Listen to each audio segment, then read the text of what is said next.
Hello बच्चों, आज हम लोग जो क्वेश्चन डिस्कशन करने वाले हैं वो आज एनसीईआरटी के बेस क्वेश्चन है।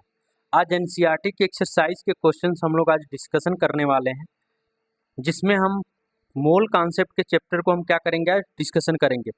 सम बेसिक कॉन्सेप्ट ऑफ केमिस्ट्री जो हमारा पहला चैप्टर है क्लास 11th का, आज उसी के कुछ क्वेश्चंस को हम लोग आज डिस्कशन करने वाले हैं, जिसमें हम लोग एक्सरसाइज के क्वेश्चन डिस्कशन करेंगे।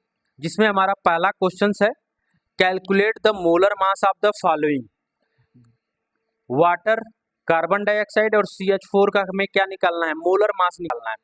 तो मोलर मास होता क्या है, तो मोलर मास का डिफिनीशन जो होता है वो ये होता है, मोलर मास का डिफिनीशन जो होता है वो क्या होता है, sum of atomic mass, sum of atomic mass of all element present in given molecule. ठीक है, जो भी हमारा गिवन मॉलिक्यूल है उसके में जितने एलिमेंट प्रेजेंट हैं उन सारे एलिमेंट्स का एटॉमिक मास का सम जो होता है वो हमें क्या देता है, मोलर मास देता है। तो पहला जैसे है एग्जांपल्स हम तो देखते हैं, जैसे क्या है वाटर का। तो वाटर का मोलर मास कैसे निकालेंगे, तो वाटर का मोलर मास हम निकालेंगे, हाइड्रोजन का एटॉमिक मास नंबर कितना होता है, तो हाइड्रोजन का एटॉमिक मास नंबर होता है 1 और ऑक्सीजन का एटॉमिक मास नंबर होता है 16। तो एक हाइड्रोजन का एटॉमिक मास नंबर 1 होता है, तो कितने हाइड्रोजन है, तो 2 हाइड्रोजन का कितना हो जाएगा 2, प्लस एक ऑक्सीजन का कितना होता है 16, तो 1 × 16 करेंगे। अब इन्हीं का सम कर लेते हैं, 2 + 16 कितना आ जाएगा 18। तो वाटर का मॉलिक्यूलर मास कितना हो जाएगा 18। ठीक है, 18 U।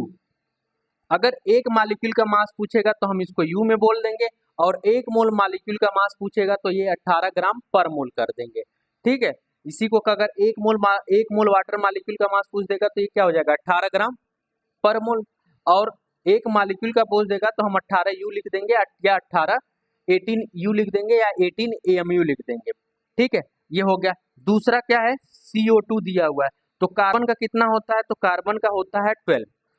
ये चीजें आपको एटॉमिक मास नंबर जो होता है 1 से लेकर 20 तक के एलिमेंट का मास नंबर आपको पता है, ये मैं मान के चल रहा हूँ। अगर नहीं पता है तो मैं एक वीडियो बना दूंगा उसके लिए, आप उसको देख के आप लर्न कर लेना।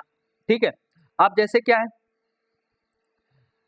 अब हमें CO2 का देखना है, तो CO2 में कितने कार्बन है, एक कार्बन है, और एक कार्बन का एटॉमिक मास कितना होता है 12 होता है, प्लस कितने ऑक्सीजन है, 2 ऑक्सीजन है, और एक ऑक्सीजन का मास नंबर कितना होता है 16 होता है। तो ये कितना हो जाएगा 12 + 16 2 × 32 कितना हो जाएगा 44। तो कार्बन डाइऑक्साइड का मोलर मास कितना हो जाएगा 44।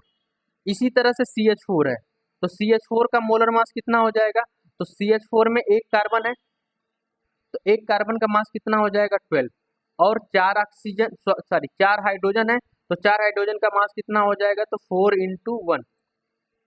एक हाइड्रोजन का मास कितना होता है 1, तो 4 हाइड्रोजन का हो जाएगा 4, तो 1 × 12 यानी कि कितना आ जाएगा 12, प्लस 1 × 4 करेंगे तो 4 यानी कि 16 U आ जाएगा। तो मीथेन का मोलर मास कितना आ जाएगा 16 U आ जाएगा। ठीक है, अब इसी तरह से नेक्स्ट क्वेश्चन के